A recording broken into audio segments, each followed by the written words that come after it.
Une promesse qui mérite qu'on s'en souvienne. Bienvenue, chers jeunes, à l'étude d'aujourd'hui intériorisée. Hier, nous avions vu que les autels étaient des aides-mémoire pour les gens qui vivaient à l'époque biblique. Aujourd'hui, nous allons voir l'autel que Abraham avait dressé et en quelle occasion et pourquoi. Dans Genèse chapitre 11, on nous apprend que Abraham était le fils de Téra. Téra avait entrepris un voyage vers Canaan et il avait installé sa famille dans une contrée appelée Haran à 644 km de Canaan. Il était mort et plus tard, Abraham, appelé selon l'alliance qu'il allait conclure avec Dieu, Abraham, père d'une multitude, Abraham avait été appelé par Dieu pour conclure une alliance avec lui. Dieu allait promettre à Abraham de faire de lui le père d'une multitude ou encore d'une grande nation et il lui avait promis que son nom serait non seulement changé de Abraham à Abraham, selon Genèse 12, verset 2, mais que également son nom serait devenu grand. Et il serait une source de bénédiction pour le monde entier. Dans Genèse 12, Dieu dit à Abraham, quitte ton pays, ta parenté et la maison de ton père et va dans le pays que je te montrerai. À 75 ans, installé confortablement dans sa maison, auprès des siens, Abraham laissa tout. Il prit avec lui ses serviteurs, son neveu, sa famille, sa femme Saraï, et il s'en va.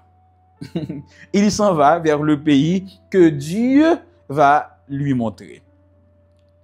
Et de là étant, Dieu l'amène à Canaan, et Dieu va dire au verset 7, je donnerai ce pays à ta descendance. Abraham fut tellement touché par cette promesse, lui qui n'était qu'un simple vagabond, il va dresser un autel en ce lieu.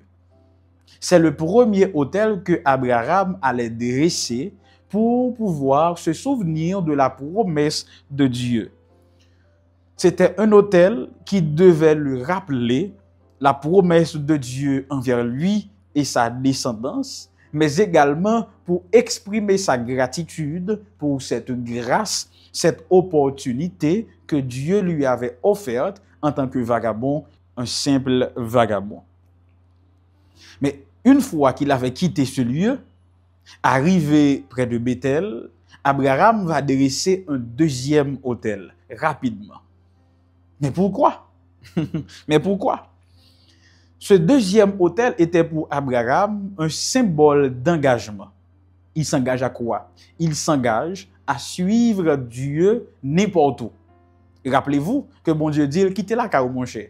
75 ans, c'est pas là pour petit nègre marcher. C'est pas pour petit jeune à le faire avant si.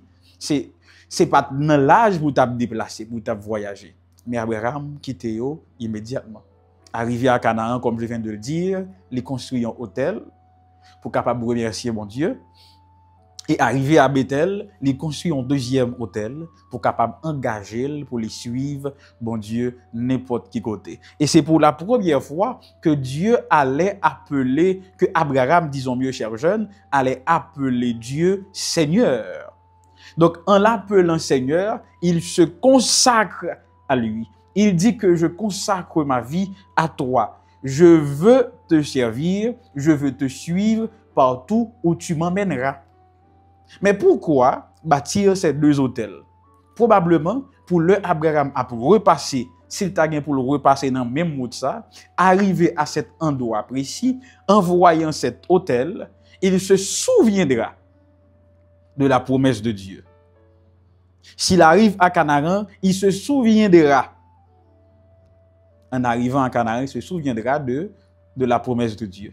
Et s'il passait par Bethel, il se souviendrait de son engagement envers Dieu. Et par cet engagement, la foi et la piété d'Abraham grandissaient chaque jour et cela renforçait sa relation avec Dieu. Ainsi, chers jeunes, nous pouvons aujourd'hui bâtir des hôtels. Mais non, pas demander qui matériel vous avez besoin, pas dire vous allez chercher dans la Bible là, qui matériel tant que Abraham pour bâtir hôtel. Donc nous pouvons aussi bâtir des hôtels. Des hôtels, des lieux de rencontre avec Dieu. Des lieux où la présence de Dieu s'était manifestée. Ou encore des choses ou des événements, des personnes qui nous rappellent une intervention de Dieu en notre faveur. Bien, nous rencontrer son bénédiction spéciale, bon Dieu te voye ba ou. Donc, chaque fois, regardez moun ça, au cas, remercier mon Dieu. Bon côté, mon Dieu, mettez-vous. Bon côté, le passé avec vous. Ça capable si un hôtel pour rappeler vous que bon Dieu te fait quelque chose, te fait une intervention spéciale pour vous, pour famille. Ainsi, chers jeunes, apprenons à dresser des hôtels pour remercier Dieu, pour nous engager à le suivre, mais surtout pour nous souvenir de ces bonnes choses, de ces bénédictions que nous recevons quotidiennement. Amen. Voici l'exercice d'aujourd'hui. Revenez à votre texte écrit et étudiez le passage. Encerclez les mots, expressions, idées répétées.